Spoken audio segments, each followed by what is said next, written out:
Fala galera aí do Fractal, tudo bem? Vamos começar um pouquinho aqui falando da aula de ótica, né? Vamos voltar aí às atividades. E aí a ótica geométrica é o nosso assunto da pauta, né? A gente vai ter aí a ótica geométrica sendo o primeiro assunto estudado dentro da ótica. Mas o que vem a ser a ótica? A ótica é o ramo da física que estuda a luz e os seus fenômenos, os seus efeitos promovidos a partir de alguns contatos com outros ambientes. Então o que a gente vai fazer aqui agora é tentar, nesse primeiro momento, explicar a ótica geométrica, que nada mais é do que falar sobre como iremos representar a luz e depois usar uma ideia de algumas palavras que são importantes dentro do estudo da ótica. Então, como que seria, né? Primeira coisa que a gente vai identificar é justamente o que é um raio de luz. O raio de luz nada mais é do que a representação da luz no espaço.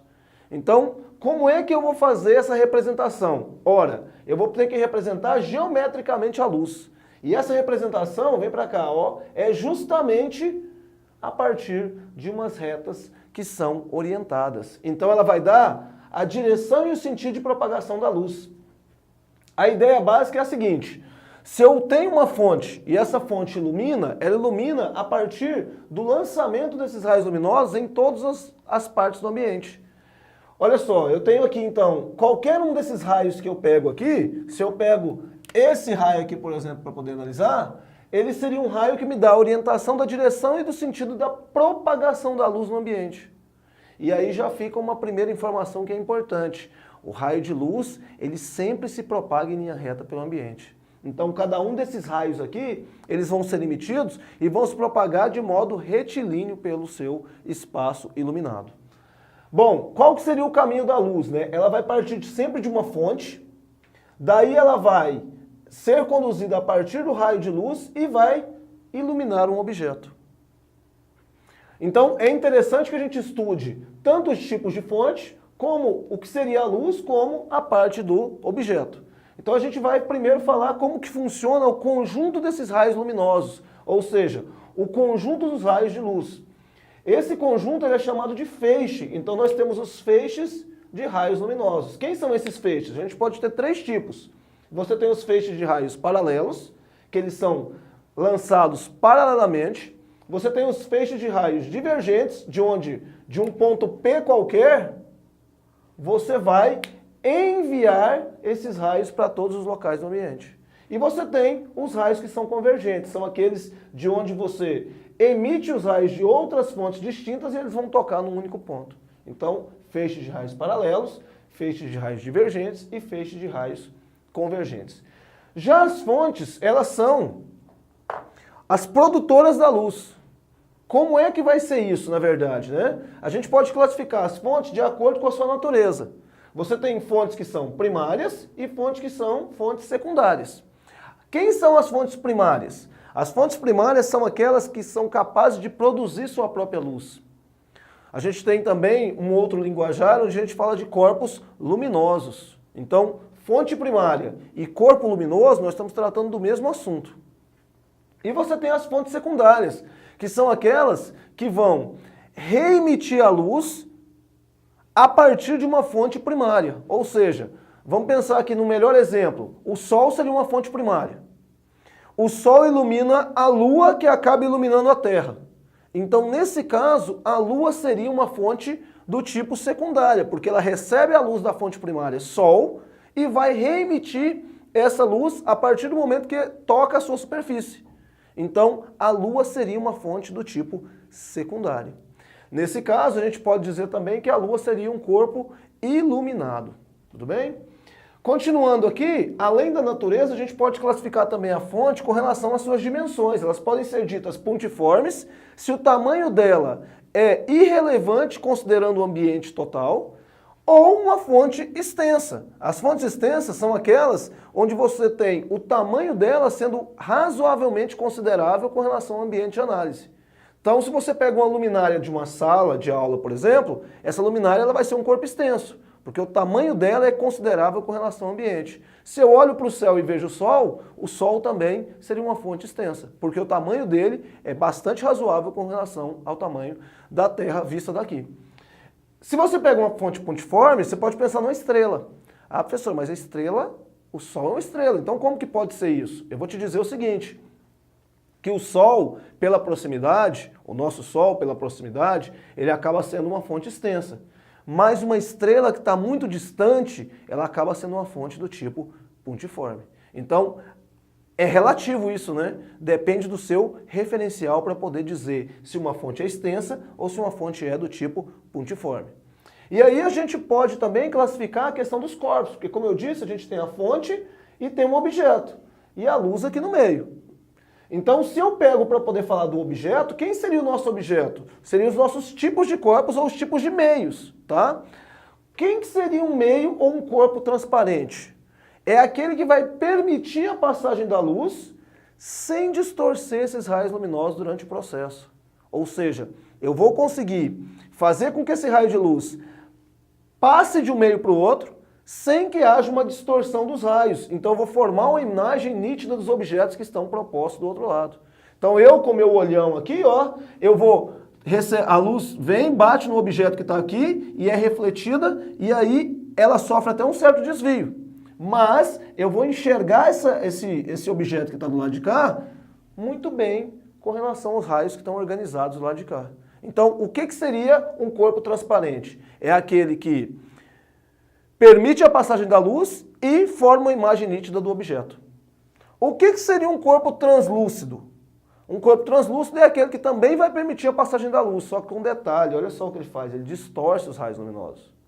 Então eu vou te dizer que quando você tem um corpo do tipo translúcido, você tem um corpo que até permite que você entenda que tem um objeto do lado de lá, mas você não vai conseguir visualizar com perfeição as imagens desse objeto, tá bom? E um corpo opaco, você é um corpo opaco. Ou seja, você não permite a passagem da luz. Então, corpos que não permitem a passagem da luz são classificados como corpos opacos. Vamos pensar aqui, professor, o espelho é um corpo opaco? Sim, ele é um corpo opaco. Ah, mas ele reflete. Não importa o fenômeno que ele vai produzir. Importa é que ele vai permitir ou não a passagem da luz. Você não olha para o espelho e vê através do espelho, vê o que está atrás dele. Você vai ver a sua imagem refletida, mas não vê o que está atrás. Então, nesse caso, você tem um corpo que é do tipo opaco. O que mais que a gente precisa saber aqui que é muito importante na ótica geométrica? A questão da formação das cores. Como é que você está conseguindo enxergar que essa cor aqui é uma cor azul? Você enxerga azul porque os raios luminosos que estão incidindo sobre mim nesse momento são de cor branca, ou seja, o somatório de todas as cores que compõem o espectro. Quando essa luz toca o meu corpo, aqui, o que acontece? A pigmentação dessa blusa vai permitir com que todas as cores sejam absorvidas, exceto esse azul que está sendo refletido no seu olho. E aí você enxerga o azul. Se eu tivesse vestido aqui com a roupa amarela, mesmo processo. A luz branca que está me iluminando nesse momento aqui vai fazer com que os raios sejam absorvidos pelo amarelo e a única cor que vai voltar no seu olho por reflexão difusa é justamente o amarelo que você está enxergando. Ah, então quer dizer, professor, que o somatório das cores me dá o branco? Sim, para a luz o somatório das cores te dá o branco. E a ausência de luz vai te dar o que você chama de preto, tá bom? Então quando não chega nenhum raio de luz na sua direção, você está enxergando preto. Por isso que as blusas de cor escura, elas vão te deixar com mais calor quando exposto ao sol. Porque o que acontece? Elas vão esquentar mais. Elas vão absorver toda a luz que está chegando aí, emitida pelo sol, e isso não vai refletir nada. Então o preto seria a cor que mais esquentaria. E o branco é que menos esquentaria justamente por conta da reflexão. Então a luz toca o seu corpo, e aí como você está com a roupa branca, toda a luz que chega vai ser refletida. Conclusão disso, você tem um aquecimento muito menor. Lembrando que reflexão, refração e absorção são fenômenos promovidos pela luz e que ocorrem sempre simultaneamente. Sempre um sobressaindo sobre os dois. Outros que sobraram, tá bom? Voltando para cá então. Eu tenho 3 princípios que vão nortear a nossa ótica geométrica. Quem são esses princípios? Eu vou te dizer que eu tenho o princípio primeiro, que seria a propagação retilínea dos raios de luz. Eu já falei disso aqui anteriormente. Falei que a luz sempre se propaga em linha reta. Então, nesse caso, você tem condições, inclusive, de ter noção de distância a partir desse princípio. Questão também de você não conseguir observar objetos que estão fora do seu alcance visual por conta de obstáculos. Se a luz não se propagasse em linha reta, eu teria condições de ver tudo que está ao meu redor, porque os raios luminosos poderiam fazer curva e adentrar pelas frestas e eu conseguir enxergar tudo. Agora, como os raios se propagam sempre em linha reta, o que vai acontecer? Eu vou ter os obstáculos e eles vão impedir a passagem do raio e, consequentemente, eu não vejo todas as coisas. Ainda bem, por um lado, né? Agora, é interessante também ressaltar que eu sempre estou falando aqui, a luz sempre se propaga em linha reta. Só que ela se propaga em linha reta desde que você não esteja em regiões próximas a buracos negros. Regiões de eventos de buraco negro acabam intensificando aí a questão da densidade e a atração pode até promover a atração da luz. E aí, nesse caso, a luz vai se curvar para poder entrar no buraco negro. Tá? Mas é o único caso específico onde a luz não se propaga em linha reta.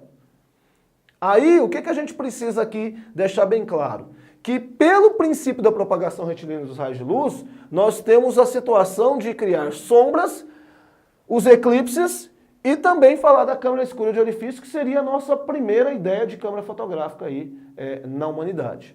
Como que eu faço para poder trabalhar com as sombras? Quando eu falo de sombras, se eu tenho a incidência do raio solar chegando ao mesmo tempo em dois objetos, o que eu posso fazer? Eu posso fazer uma comparação da semelhança de triângulo, porque esse ângulo aqui vai ser semelhante a esse, ó. Eles são congruentes. Esse ângulo vai ser de 90, esse ângulo de 90, e eu tenho um caso de semelhança que eu vou chamar de ângulo-ângulo.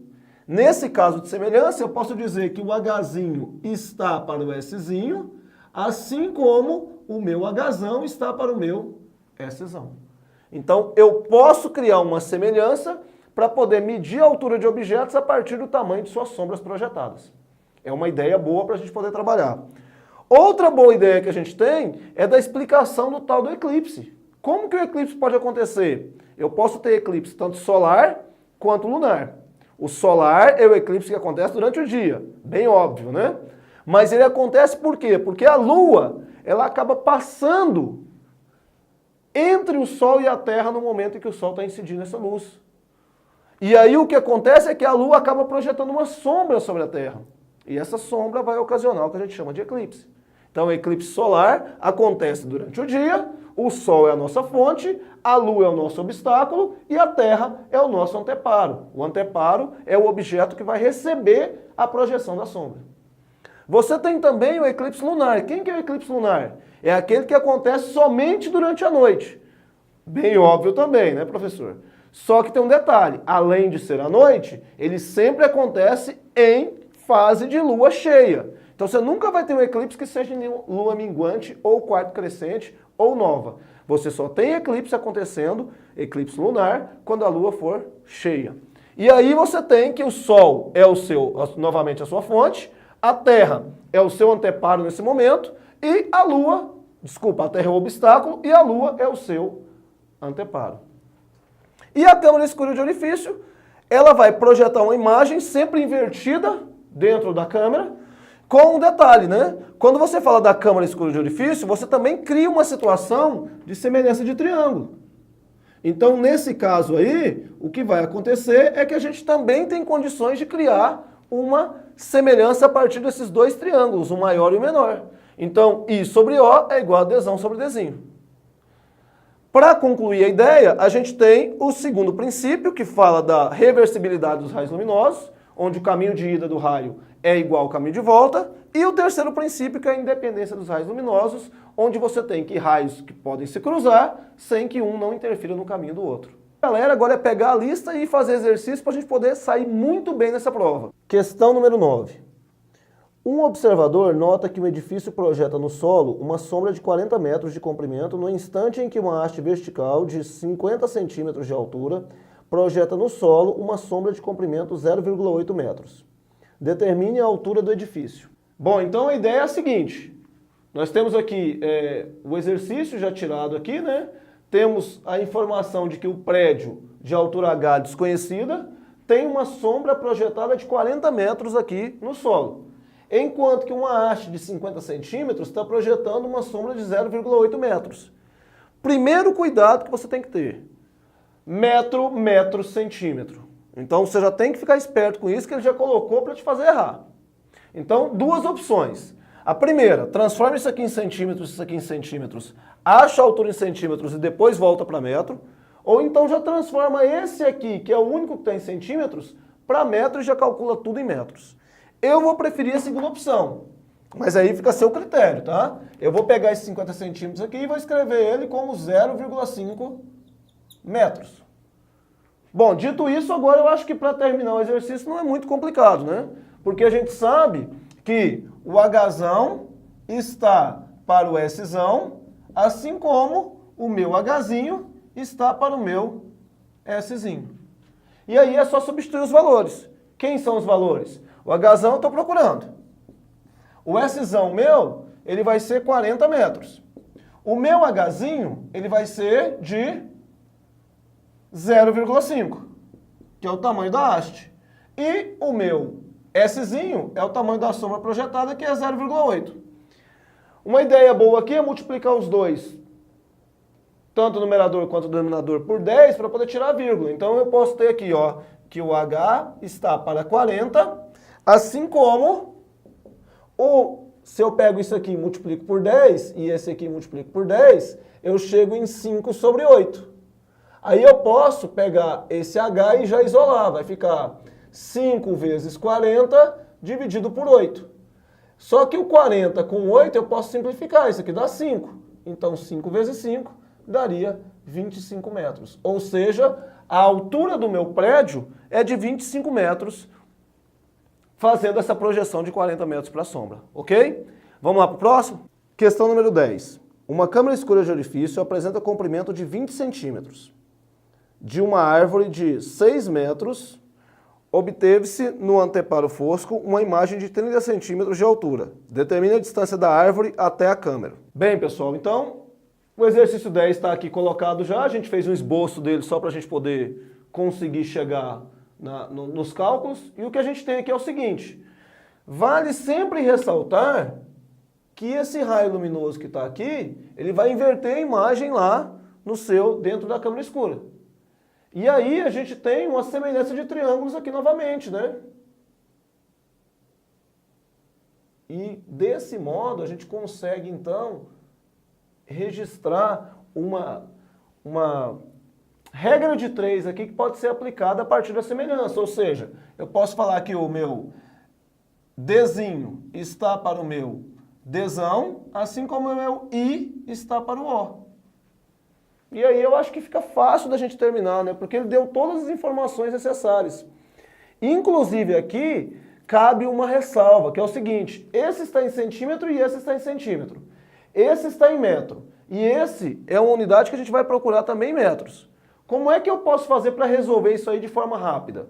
Eu nem preciso transformar nesse caso, porque eu tenho essas duas unidades em centímetro. O que eu vou fazer? Eu vou pegar aqui, ó, e vou jogar. O meu Dzinho é a profundidade. Eu vou deixar com unidade, 20 centímetros. O meu Dzão eu não tenho. O meu I é 30 centímetros. E o meu O é 6 metros. Todos eu estou colocando com unidade. Motivo disso, no final da conta eu vou conseguir cortar esses centímetros e vou chegar com o meu D na unidade de metros. Como que vai ser isso, professor? Aqui, ó, multiplica cruzado. Você vai ter que 30 centímetros vezes o D é igual a 20 centímetros vezes os 6 metros. Se você pegar o D e deixar ele isolado, vai ficar 20 centímetros vezes 6 metros dividido por 30 centímetros. Só que aí eu posso cortar os centímetros com centímetros. E aí o que eu vou ter é, vou cortar esse zero com esse zero, vai ficar 12 dividido por 3. Isso vai ser 4 metros. Então, a distância que a árvore está da superfície da caixa inicial é justamente de 4 metros. Questão número 13. Uma pessoa se encontra a 10 metros de uma câmara escura. Sua imagem projetada na parede posterior da câmera tem comprimento de 20 centímetros. Se a pessoa se aproximar 2 metros da câmera, qual será a variação percentual do tamanho da imagem? Bom, pessoal, o caso é o seguinte, então. Eu tenho aqui o tamanho da pessoa, que eu não sei definir, ela vai ser O, tamanho da pessoa. Você tem a distância da pessoa até a câmera escura, que é 10 metros, e tem o tamanho da imagem, que é 20 centímetros. Detalhe, você também não tem o tamanho da caixa, da profundidade da caixa, então vai ser Dzinho. Qual que é a ideia, então? A gente vai fazer com os dados que a gente tem de informação aqui. Então vai fazer que I sobre O é Dzinho sobre Dzão. Para esse primeiro caso, então, o meu I é 20 centímetros. Vou colocar isso aqui em metros, 0,2 metros. Então vai ficar 0,2 metros sobre o tamanho do objeto, que é O. Isso vai ser igual ao Dzinho, que eu não sei que valor é, e o Dzão, que é 10 metros. Posso multiplicar cruzado, vai ficar O vezes D igual a 10 vezes 0,2. O vezes D, então, vai ser um valor de 2. E aí a gente vai deixar esse valor em aberto assim. Ah, professor, mas eu não sei quem é o O, quem é o D, como é que eu vou fazer isso? Não se preocupe com isso. Vamos agora pensar na segunda situação. A segunda situação, ele vai aproximar 2 metros da caixa. Ou seja, agora a distância dele não vai ser mais de 10 metros, vai ser apenas de 8 metros. Então, para o segundo caso, eu vou ter I está para O, assim como o Dzinho está para Dzão. Só que agora mais próximo. E aí o que a gente vai ter é o seguinte, o meu I, ele vai estar em aberto, o meu O vai estar em aberto, o meu Dzinho vai estar em aberto e o meu Dzão vai ser 8. Só que tem um detalhe, quando eu fizer a multiplicação cruzada, eu vou ter 8i igual a O vezes D. E O vezes D você tem um valor que é 2. Então você vai ter que o seu I vai ser igual a o O vezes D é 2 e o 8 vai passar dividindo. Então o I vai ser igual a 1/4, que é o mesmo que 0,25 metros. A pergunta era, qual a variação percentual do tamanho da imagem? Então, a variação vai ser o valor que eu tinha anteriormente, que era 0,20, ele vai ficar no denominador, e aí eu vou ter 0,25, que é a atual, menos 0,20, que era o anterior. Essa daqui vai ser a minha variação percentual. A minha variação percentual, então, vai ser, quando eu faço essa continha, 0,05 dividido por 0,20. Se eu multiplico os dois por 100, eu tenho 5 sobre 20, que é o mesmo que, se eu multiplico agora por 5, 25 sobre 100. Ou seja, 25% foi a minha variação percentual no tamanho da imagem. Galera, no mais, o que eu vou pedir para vocês? Resolvam os exercícios da lista, dê uma estudada pelo caderno, dá mais uma olhada aqui naquela parte teórica do Fractal Revisa e façam uma boa prova. Até mais!